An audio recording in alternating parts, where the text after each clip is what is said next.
Bonjour, c'est Cryptolyse. Aujourd'hui, on va parler de CSPR, la crypto-monnaie de la blockchain Casper.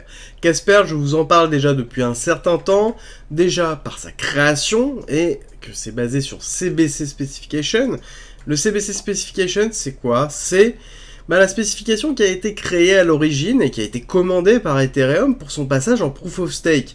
Alors pour rappel, c'est pas parce qu'on parle du merge très récemment et de plus en plus maintenant et que ça va normalement se faire en août si jamais ce n'est pas encore une fois reporté. À l'origine, c'est quelque chose qui date de longtemps. Il y a très longtemps, ça a été reporté de multiples fois et de nombreuses fois. C'est pour ça que beaucoup de personnes ne pensent pas qu'on va faire le merge en août, que ça va être encore une fois reporté. Néanmoins, on avait commandé le CBC Specification qui était le consensus à l'origine du passage en Proof of Stake d'Ethereum. Et Casper Lab était missionné pour la création de, de cette méthodologie de spécification. Et au vu des retards, ils ont décidé de créer leur propre blockchain basée sur ce modèle de consensus qui s'appelle Casper. Casper, justement, c'est une blockchain qui a pour volonté de régler la notion de scalabilité, de sécurité, de programmabilité, de privacy et de décentralisation. En gros, de régler tous les problèmes qu'on peut retrouver sur l'ensemble des blockchains. Il est important de comprendre que la complexité de la construction d'une blockchain, c'est de garder un niveau de décentralisation suffisante pour assurer une sécurité suffisante, tout en donnant une scalabilité suffisamment forte pour pouvoir absorber justement les coûts de transaction. Et la notion de coût rentre aussi dedans. Plus on est scalable, plus on a un contrôle des coûts qui est fort, et plus c'est intéressant. Est-ce que Casper a tout pour pouvoir le faire? En l'occurrence, on sait qu'il y a la notion de sécurité et de consensus qui est forte, la notion de décentralisation. Tout dépend de comment vous déterminez la notion de décentralisation, parce qu'il y a beaucoup de personnes qui considèrent que même Ethereum n'est pas décentralisé, qu'il n'y a que Bitcoin qui est décentralisé. Bon, ça va déterminer à voir quel est votre niveau de décentralisation que vous souhaitez. Et la notion de scalabilité, sur le papier, on y est. Après, la complexité de Casper, c'est qu'il n'y a pas beaucoup d'applications encore dedans et d'utilisation, donc on n'a pas en fait monté en charge comme on pourrait avoir sur d'autres blockchains de Layer 1 pour pouvoir tester cette notion de scalabilité. Néanmoins, Casper sur le papier c'est une très bonne blockchain avec un DevDAO, donc un DAO pour gérer le développement, donc on a une visibilité sur les roadmaps et sur ce qui est préconisé et la mise en place des différents items, donc c'est important de pouvoir voir ça et que c'est une décentralisation du développement et déjà, rien que pour ça c'est quelque chose qui est important. On est sur des discussions ouvertes et de la transparence pour le développement et je pense que c'est une des milestones importantes pour la création d'une blockchain open source. Alors, on continue avec notamment le CSPR. CSPR, le token en lui-même natif de cette blockchain qui sert de gaz de transaction, y a toute une notion de FUD, un petit peu de création autour de Casper là-dessus, en disant que la tokenomics est naze et que elle a été très mal construite parce qu'on a beaucoup de supply, on n'a pas de max supply déjà, donc ça veut dire qu'on a un token qui est inflationniste et on a une libération de token qui est juste colossale à l'heure actuelle, mais c'est normal, ça a été conçu de cette façon-là, ce n'est pas une erreur. Et pour rappel, pour reprendre l'exemple d'Ethereum, on a eu quelque chose qui a été inflationniste de façon monumentale, et suite à une modification du protocole, on est passé en forme déflationniste, alors sous certaines conditions, mais sous forme déflationniste. Donc il n'est pas illogique de voir des systèmes de burning au sein de la blockchain, mis en place pour pouvoir diminuer la supply et contrôler l'inflation. Donc ça c'est tout à fait normal et c'est logique que dans une phase de construction nous soyons dans une inflation pour pouvoir monter la market cap. Et ce qui est important de voir c'est que Casper a une augmentation de market cap et pourtant on n'a pas d'augmentation de la value des CSPR. Donc ça c'est important à comprendre. À côté nous avons d'autres choses qui sont mises en place comme Friendly Market qui est index sur Casper qui a mis en place un CSPR burn qui est assez léger, mais qui permet de pouvoir diminuer déjà une partie de la supply.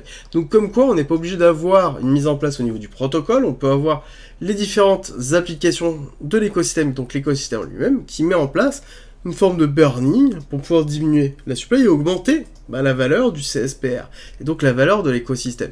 On rappelle qu'il y a deux moyens d'augmenter la market cap d'une blockchain, et donc sa valorisation intrinsèque. C'est 1, augmenter la valeur du token, et 2, augmenter le nombre de tokens tout en conservant au maximum la valeur. Et là, c'est une question de répartition, et si on arrive à mettre en place la corrélation des deux, bah à ce moment on se retrouve sur une blockchain qui performe. Alors, pour rappel, pour pouvoir performer, il faut qu'il y ait une adhésion. Pour qu'il y ait une adhésion, il faut qu'il y ait des use cases, il faut qu'il y ait des applications, il faut que les gens soient amenés à utiliser ces applications, et donc plus ces applications auront une valeur pour l'utilisateur, plus les gens seront amenés à les utiliser, et donc la blockchain qui abrite ces applications sera amené à progresser. Et c'est toute la difficulté qu'on retrouve dans toutes les blockchains, qui n'est pas le cas que de Casper, mais dont Casper fait partie, c'est que nous sommes dans une période où il n'y a pas encore d'adhésion effectuée, et sur le dernier bull run, il n'y a pas eu d'adhésion de CSPR, donc le token en lui-même n'arrive pas à performer, même si techniquement on a des signes qui nous disent qu'on peut avoir une performance. Mais ça, il faut vraiment le garder en tête, c'est que ça reste, et ça restera toujours un asset à risque, mais un asset à risque qui est intéressant. Rejoins le Discord, c'est un lieu unique qui réunit toutes les informations sur l'investissement, le trading, la crypto-monnaie et la blockchain. Tu y trouveras notamment toutes nos annonces, une bibliothèque remplie d'informations mises à disposition gratuitement pour tout comprendre, des salons de discussion pour pouvoir progresser ensemble sur la crypto-monnaie, la blockchain, le minage, la fiscalité, la DeFi bien évidemment, et ensuite l'analyse technique avec la partie débutant, expert, sur les indices, sur même le trading en général.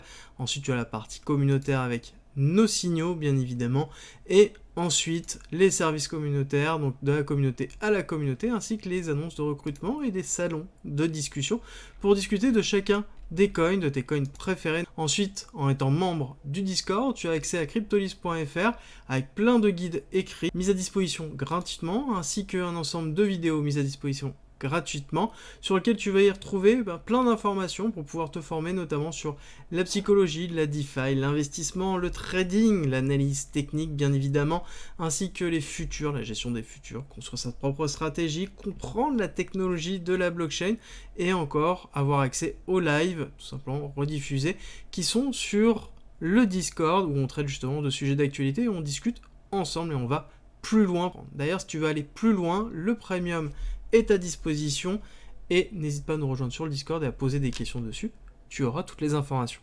Si tu aimes mon contenu, like, partage et abonne-toi, ça m'aide énormément. Alors, on va terminer la partie fondamentale, on attaque la partie technique qui est très écrasée parce que on a eu un all-time high qui est juste colossal, qu'on ne recassera pas et que limite on peut considérer comme étant une anomalie. Oui, on peut considérer que c'est une anomalie. Ce qui est intéressant, c'est la chute liée justement au listing effectué, à la prise de profit réelle, structurelle qui a été mise en place. On a eu une grosse partie de libération de tokens qui s'est terminée cette année, enfin qui se termine cette année, et suite à ça, on n'a plus de tokens à part justement l'inflation générée par les rewards de stacking qui sont donnés. D'où l'intérêt aussi, si jamais vous êtes des Casper, de stacker vos Casper pour que gagner plus de Casper et donc ne pas vous faire impacter par la notion d'inflation du token en lui-même. Donc ce qui est en même temps normal dans une schématique de blockchain inflationniste.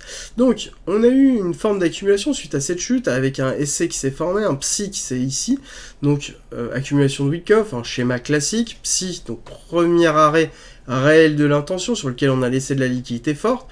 Ensuite on a fait le décrochage où on a eu le SC, donc arrêt de la tendance baissière, le selling climax, automatic rally, on a retesté cette zone là, on a retesté la zone haute avec prise de liquidité, on n'est pas allé chercher ici cette liquidité à 0,36, importante, liquidité qui permet dans une accumulation d'aller prendre de la force pour pouvoir repartir à la baisse, qui serait un break-off structure, en tout cas un premier signe de break-off structure mineur en disant que potentiellement l'accumulation est en fin.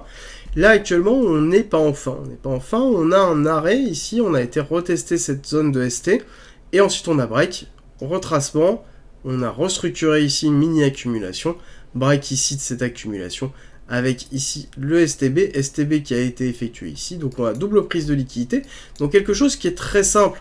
Pour rappel, le but d'une accumulation, c'est de structurer quelque chose pour pouvoir acheter sans envoler le prix.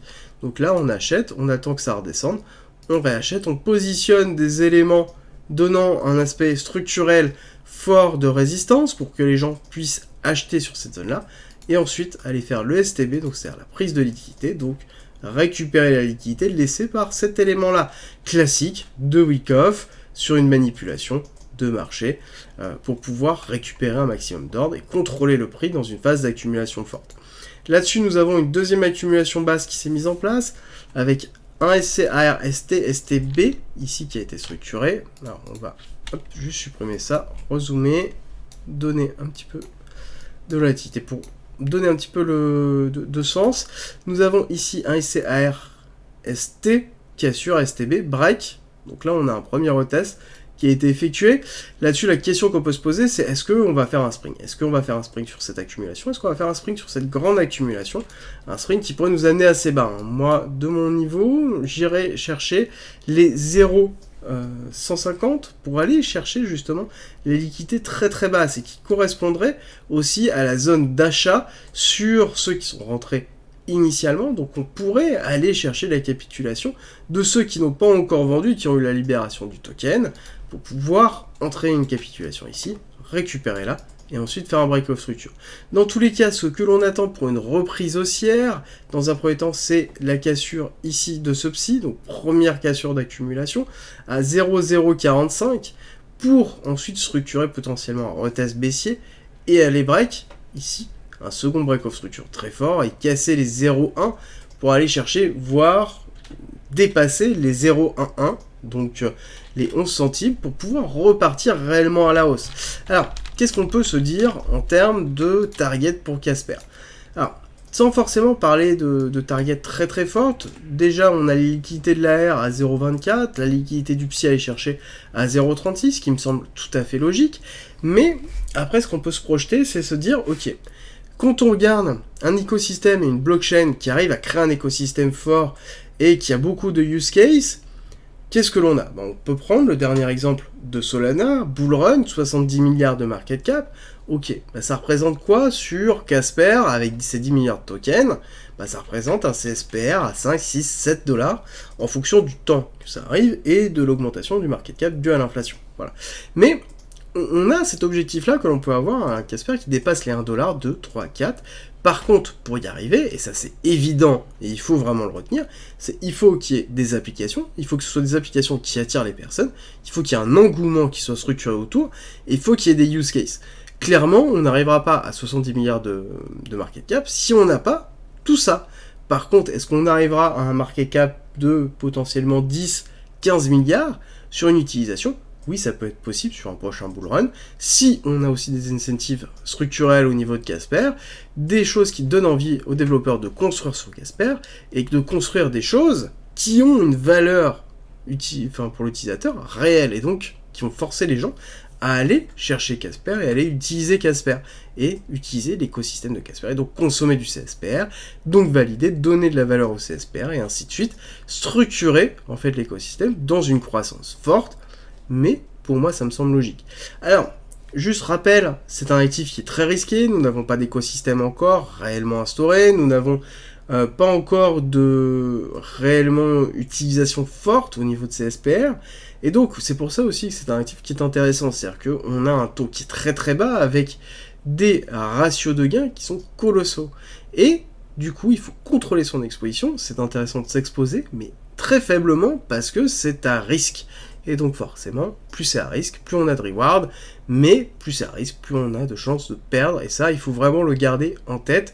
Il n'y a pas toutes les layers 1 ni les layers 0 qui vont survivre au prochain bull run, et qui vont pouvoir profiter du prochain bull run, et donc là, il va falloir sélectionner justement les bonnes cryptos, et même si on ne sélectionne pas les bonnes cryptos, si on contrôle bien son exposition, on sera dans tous les cas gagnant sur le long terme. Merci d'être resté avec moi jusqu'au bout. Abonne-toi, partage si t'as aimé et rejoins-nous sur Discord. C'est avec plaisir qu'on t'accueillera. Et à très vite.